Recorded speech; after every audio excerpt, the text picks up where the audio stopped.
What's the cruelest thing someone's ever paid you to do? My friend's girlfriend Venmoed me $100 with the message brutally crush her heart for me. I accepted the request but thought, wow, what a sick joke. About 2 weeks ago at my friend's birthday party, his girlfriend Aria cornered me in the kitchen. I need you to date my roommate Amelia for exactly 3 weeks and break up with her. She pulled out her phone and showed me a picture of the most gorgeous girl I'd ever seen. Dark brown hair and eyes like sapphire. She's been obsessed with an ex who ghosted her 6 months back. I'm done watching her cry over a guy who doesn't deserve her tears. I'd rather she cry over a guy like you and move on quickly. The plan was simple enough. Make Amelia fall for me then hurt her in a nicer way. A smaller heartbreak to get over the bigger one. I told her it was cruel, but she'd already written me a script with conversation starters and favorite books. I accepted to get her off my back and for the easy money. It wasn't hard to find her at the bookstore. Amelia sat directly beside the window, the light hitting her gently, highlighting the different hues in her eyes. She looked like a painting from a distance and became the only girl to ever make me nervous. I walked over and smiled softly. Is this seat taken? She glanced up at me, her smile meeting mine clumsily. Yes, I mean no. Please sit. I watched her ears burn red cute. I pointed at the book in her hand. Also a fan of Rebecca Yo's, she giggled.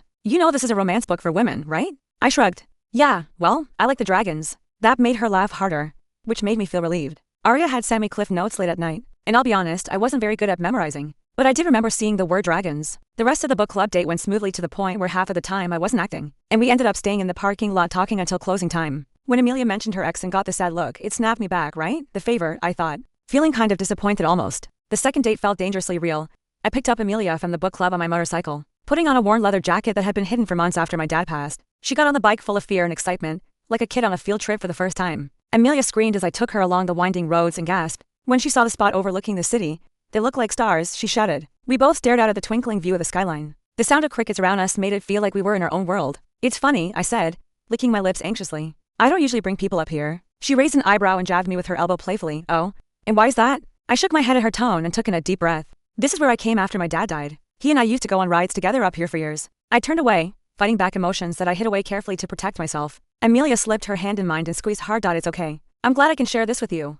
I nodded. We spent another hour staring at the bright lights, talking about our family before heading back. Aria made sure to check in the next day. I don't know what you're doing, but it's working. She's looking happier than ever. Her words didn't make me feel good. It made me nauseous with guilt instead. And it made me think about how I'd go through with the final date. The night before then, Amelia showed up to my place saying, I'm sorry if this is going to sound crazy, but I couldn't say it over the phone. I'm in love with you.